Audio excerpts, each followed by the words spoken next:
I'm here at St. Stephen's Catholic Church in Portland, Oregon, and today is the 7th day in our Novena to, 5 and 2 make 7.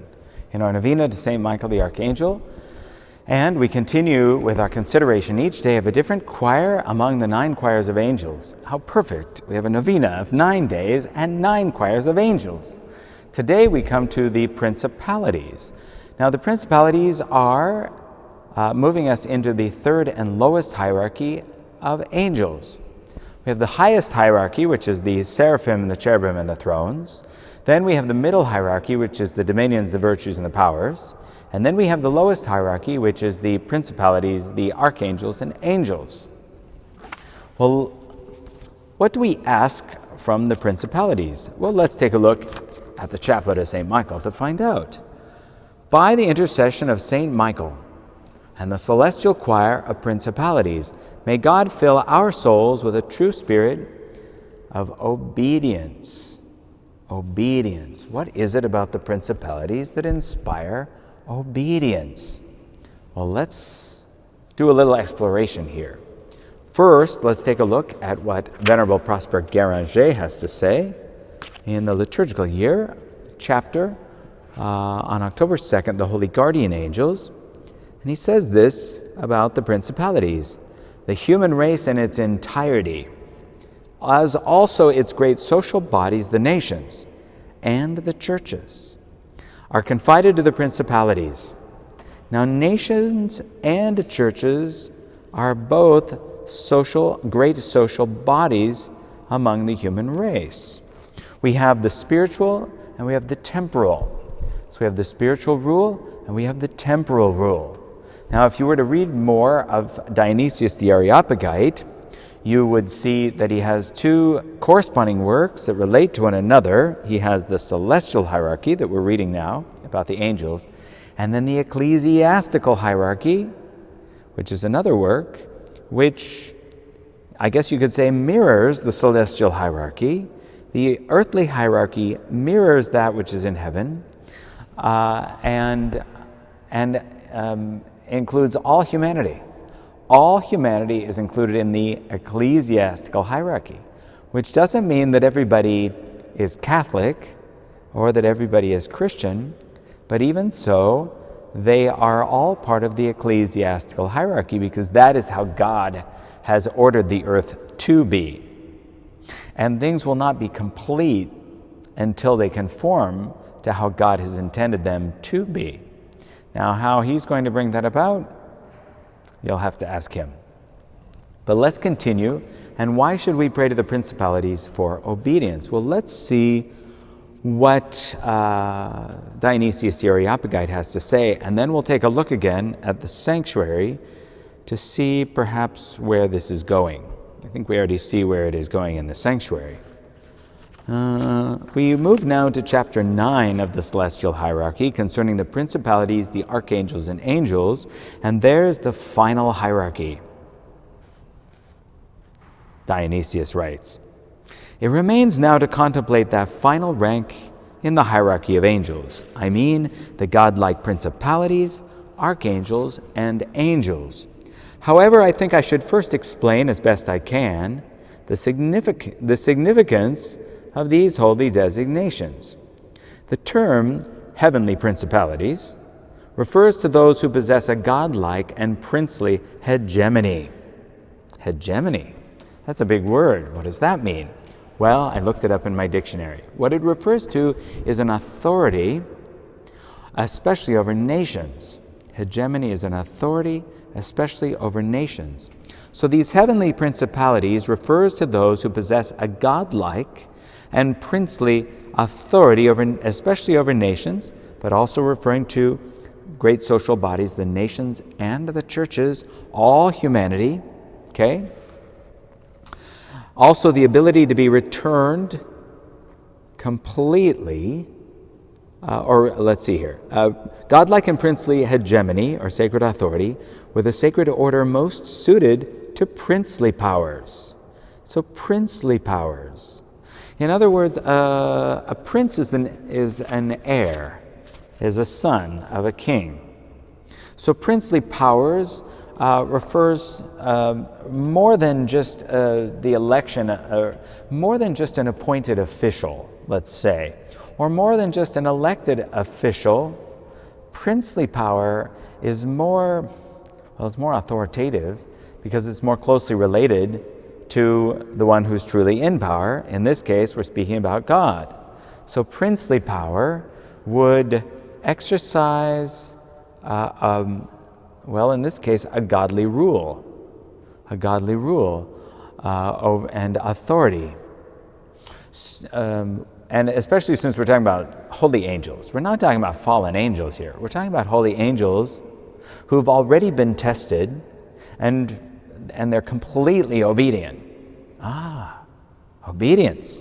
Well, there we are.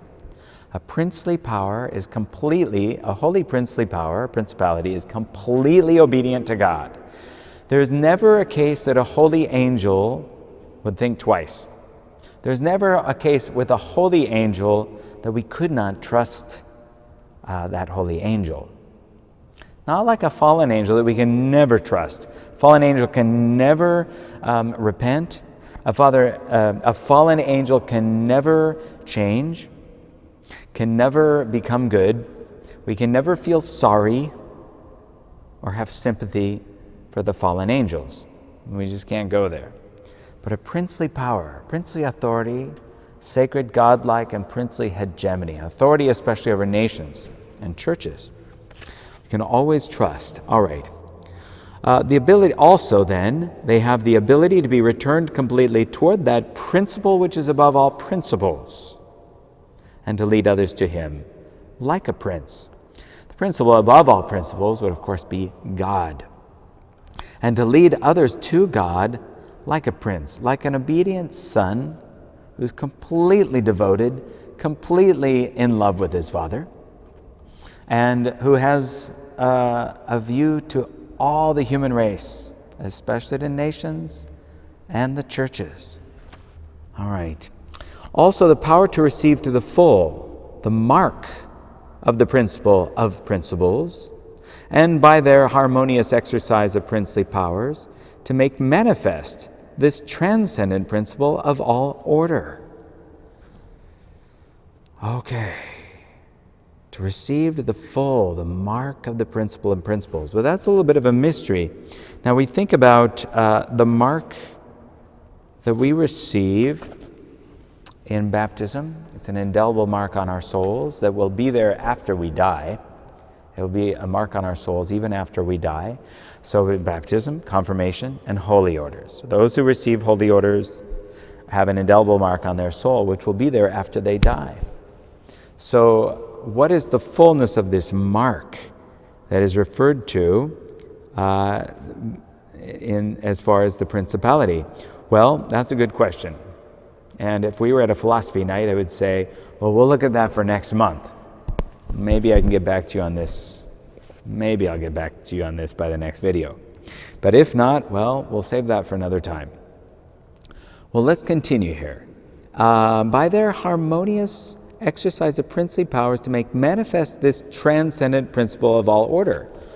All right then, to make manifest. In other words, to communicate so that it's clear to us, that it's made manifest. We see, we hear, we understand what it is that this transcendent principle of all order. Now, God being the principle of principles, and this transcendent principle of all order. So we could say that all order here on earth is to reflect or be a mirror of all order in heaven. It's transcendent in that way. Not merely immanent, not merely here, but transcendent. And that is a godly rule. God's laws are in a way, God's laws are, to follow God's laws is like a communion with God by walking in his ways, by doing his will, by being obedient to him. So it is the principalities then that make this manifest, in other words, what we're supposed to be doing, how nations are to be governed, and how the churches are to be faithful to God.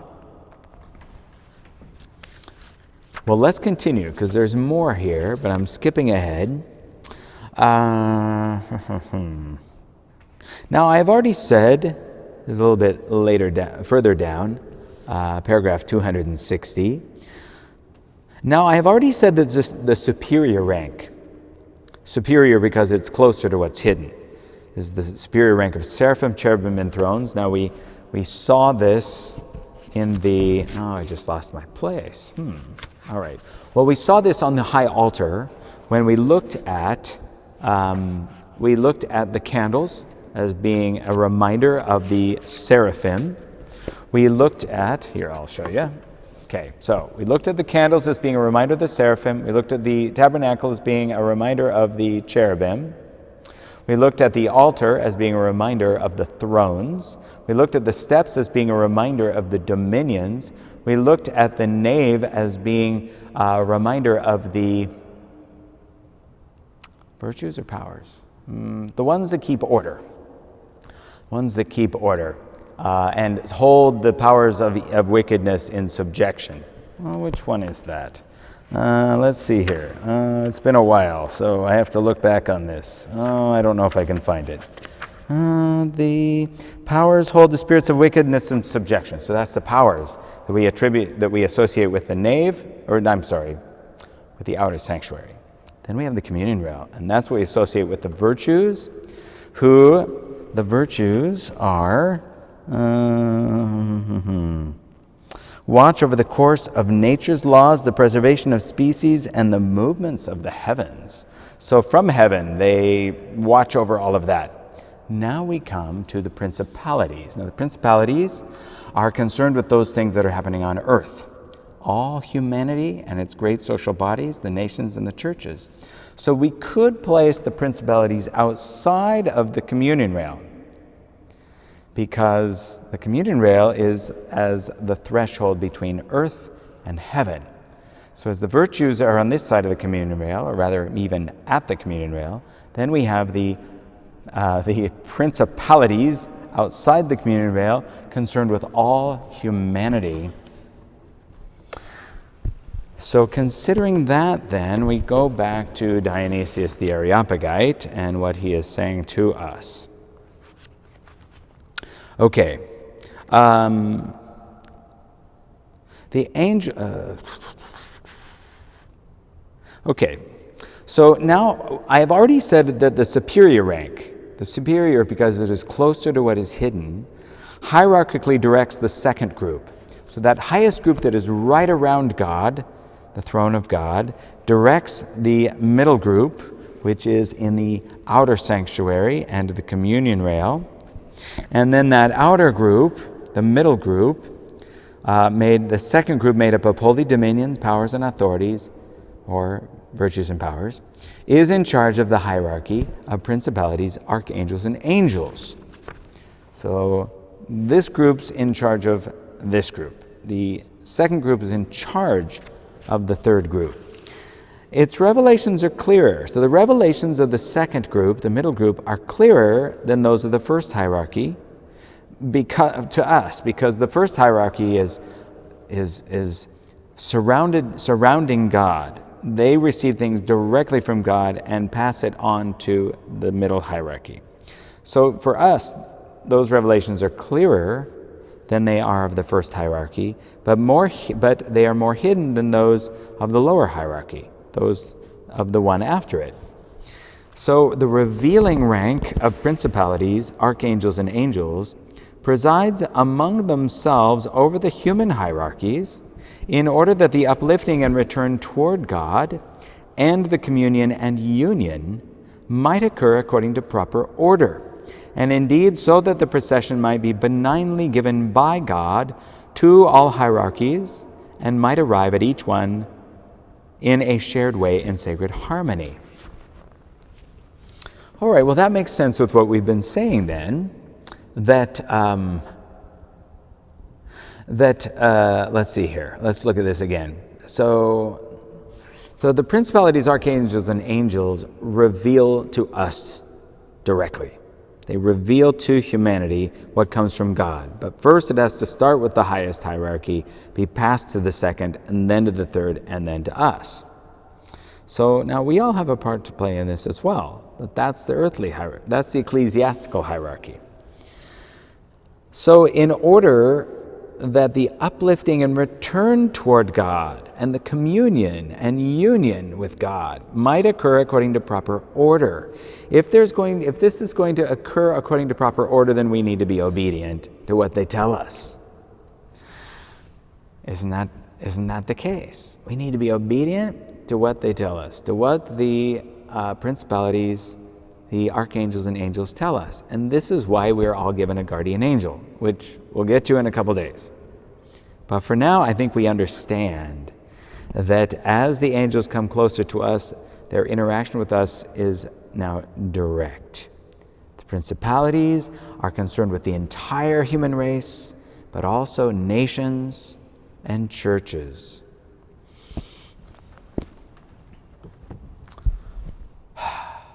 Well, I think that's enough for today.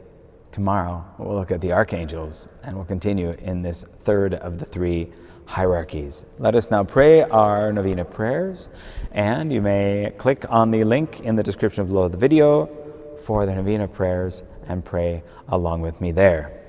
Otherwise, I will see you tomorrow, the 8th day of our Novena, and I should mention that I have the consecration prayers here in the church, and people have asked me in the comments to the videos if I could post them. Well, I can't post the prayer because it's the prayer that I'm using was composed and printed by the monks at Silverstream Priory in Ireland, and it's a copyrighted prayer, and I just don't want to violate that. Well, I mean, it wouldn't be right to do so. So I have cards, I have lots of cards here to give away in the church. If you come to Mass here on the Feast of St. Michael, we'll do the consecration. We have a Missa Cantata that evening, this Thursday evening at 7 p.m. We'll do the consecration here. I'll have cards for the people here. But as far as posting it, I can't do that. However, there is another consecration to St. Michael that is online, several places. It's easy to find. And I'll just post a link to one of the many websites that has that, so that you can pray a consecration to St. Michael, even though it may be different from the one we're doing here in the church. How does that sound? Okay, I'll see you tomorrow, and don't miss a day of prayer with us.